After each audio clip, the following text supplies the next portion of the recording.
Bien-aimé, écoute ceci avec ton cœur plus qu'avec tes oreilles. Il y a des moments dans la vie où tout semble s'effondrer autour de toi. Tu avances, mais tu es ignoré. Tu fais des efforts, mais personne ne les voit. Tu aimes, mais tu es rejeté. Tu donnes le meilleur de toi-même, et en retour tu reçois du mépris. Et parfois, ce n'est même pas public, c'est silencieux, intérieur, profond. C'est cette douleur que personne ne voit, mais que toi tu ressens chaque jour.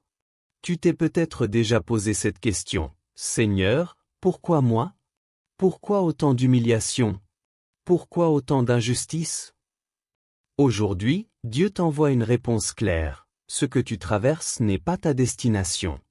Ce n'est pas ta fin. Ces humiliations ne régneront pas sur toi. La Bible dit dans le psaume 34 verset 6, « Quand un malheureux crie, l'Éternel entend, et il le sauve de toutes ses détresses. » Cela veut dire que ton cri n'est pas ignoré. Ton silence n'est pas vide. Tes larmes ne sont pas perdues. Comprends ceci, dans le royaume de Dieu, l'humiliation n'est jamais inutile. Elle fait partie du processus. Tous ceux que Dieu a élevés ont d'abord été abaissés. Même Jésus, la Bible dit dans Philippiens 2 versets 8 à 9 qu'il s'est humilié lui-même, et c'est pourquoi Dieu l'a souverainement élevé. Regarde Joseph. Il n'a rien fait de mal, mais il a été rejeté par ses propres frères. Vendu comme un objet. Accusé injustement. Jeté en prison. Oublié. Tout dans sa vie ressemblait à un échec. Mais Dieu était là. Silencieux, mais présent.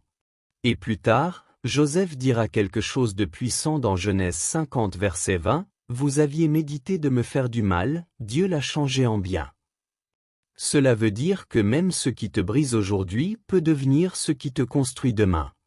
Regarde David. Quand le prophète est venu pour oindre un roi, personne n'a pensé à lui.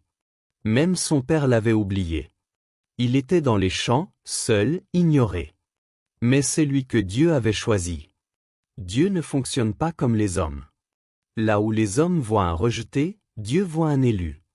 Là où les hommes voient un échec, Dieu voit une préparation. Et regarde Anne. Une femme brisée, humiliée, moquée à cause de sa stérilité. Chaque jour, elle subissait. Chaque jour, elle pleurait. Mais un jour, Dieu a changé son histoire. Ce ventre fermé est devenu la source d'un prophète. Tu dois comprendre une chose aujourd'hui, Dieu travaille en secret. Ésaïe 45 verset 3 dit, « Je te donnerai des trésors cachés, des richesses enfouies. » Cela veut dire que pendant que toi tu vois le vide, Dieu voit déjà l'abondance. Pendant que toi tu pleures, Dieu prépare. Pendant que tu es rejeté, Dieu organise des connexions invisibles. Matthieu 6 verset 6 dit que ton Père voit dans le secret. Et ce qu'il voit dans le secret, il le rendra publiquement. Ne confonds pas silence et absence. Dieu peut être silencieux, mais il n'est jamais absent. Il est en train de travailler dans des dimensions que tu ne vois pas. Et il y a quelque chose d'important, l'humiliation transforme. Proverbe 15 verset 33 dit que l'humilité précède la gloire. Cela veut dire que ce que tu vis est en train de travailler ton caractère. Dieu ne veut pas seulement te bénir, il veut que tu sois prêt pour la bénédiction. Parce que si Dieu t'élève sans te préparer, ce qui devait te bénir peut te détruire. Alors il permet certaines situations. Non pas pour te briser, mais pour te construire. Pour relever l'orgueil. Pour purifier ton cœur. Pour t'apprendre à dépendre de lui. Jacques 4 verset 10 dit, « Humiliez-vous devant le Seigneur, et il vous élèvera. » L'élévation de Dieu est certaine, mais elle suit toujours un processus. Et écoute bien ceci, ce que Dieu prépare ne restera pas caché. Il y a un moment où tout change. Un moment où ce qui était invisible devient visible.